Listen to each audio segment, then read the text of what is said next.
Welcome to the Garage Woodworks Video Podcast.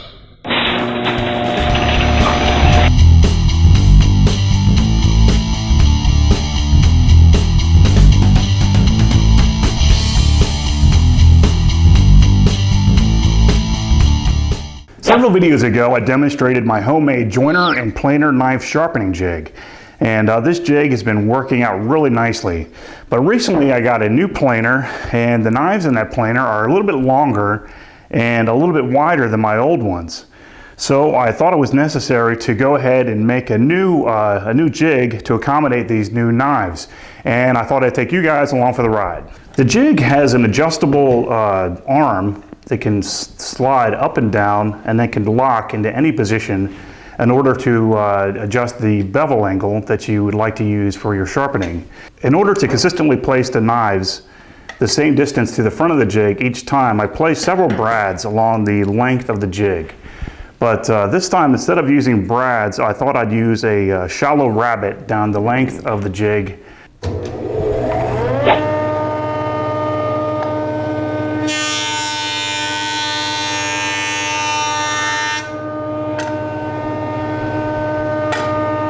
On the back of the jig, there's a little bracket that is glued on at an angle to the main body of the jig. And ideally, we would like to have this bracket be the same thickness as the main body of the jig. So we'll go ahead and mill up these two pieces at the same time at the planer.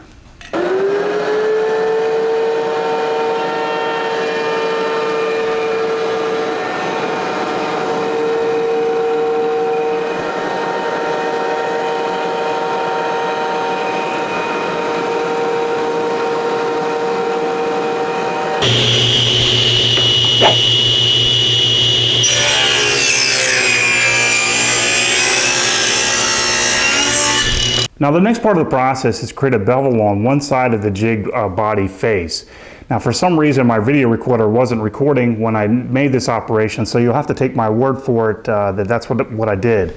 All I did was I tilted my table saw blade to one side and then created a rip. So the next thing you need to do is determine the length of the main face of the jig. So what I'm going to do is just place the knife on top of the jig and just go ahead and scratch a line.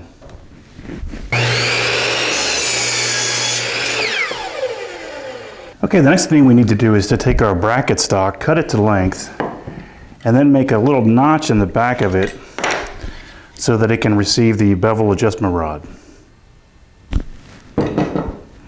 Okay, before I make the notch in the support bracket for the bevel angle adjustment rod, I'm going to go ahead and make the bevel angle adjustment rod first.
Because of the bevel on the edge of the face of the jig, this glue up was a little bit tricky, but I think I found the right number of clamps to get the job done.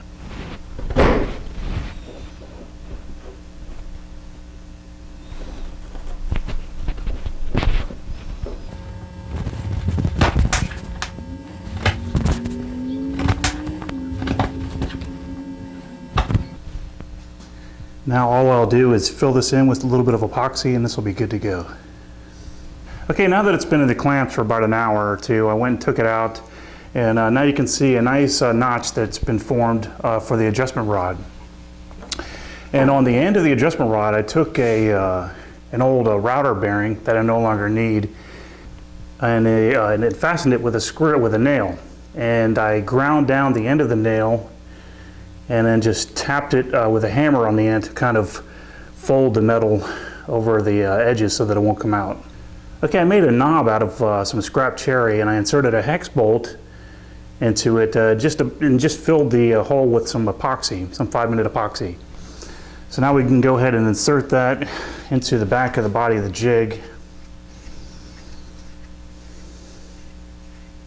And the bevel adjustment rod just slides in from underneath, and that will lock it down. In order to give the bevel adjustment rod a little bit more stability, I went and took some scrap wood, and I made 2 of these things, and I inserted a bolt all the way through. So these bolts, these scrap blocks will get glued in place on either side of the bevel adjustment rod. And once the glue has cured and you're ready to use it, you can go ahead and tighten these bolts down a little bit so that it just slightly contacts the bevel adjustment rod, and it gives it a lot more stability. So in order to attach the knife to the jig, all you need to do is place the knife on the jig so that the knife rests within the rabbet that we created earlier. And I'm going to use these mending plates that I'm going to bend, and I'm going to screw them to the jig to hold the knives in place.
So there you go. Now it's all ready for some scary sharp. So as I mentioned before, this jig utilizes the scary sharp method. So we're going to be sharpening our knives on some wet dry sandpaper, and in this case I have some 320 grit sandpaper. So in order to see your progress as you're sharpening your knife, and also to make sure you have the correct bevel angle set, go ahead and take a Sharpie and run it down the length of the knife, the edge of the knife. Put a little bit of water on your wet dry sandpaper, and after you have your bevel angle set by adjusting this rod either up or down, place the edge of the knife on the sandpaper and just try to utilize as much of the sandpaper as you can. But in this instance I have a 13-inch knife and I'm really pushing the limit of this sandpaper. What I really need to do is get either a bigger granite surface plate or use a larger piece of glass. But for now, this will have to do. So what you want to do is just push and pull the jig in really short movements. And it really doesn't take a lot of sharpening to get a really nice edge with the scary sharp method.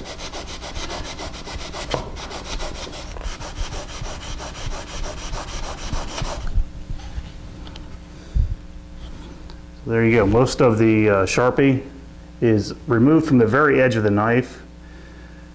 So I think this jig is going to work out pretty nice. Okay, just a quick update. I went and bit the bullet and went out and bought a larger granite surface plate. So now I should be able to use more of the sandpaper and the sharpening should be much more efficient. Let's see how it goes.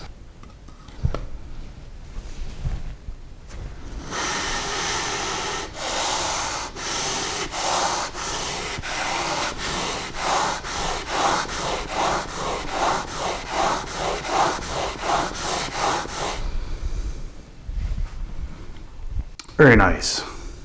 If you'd like to find more info on my knife sharpening jig and to download plans, visit my website at garagewoodworks.com. Thanks for watching.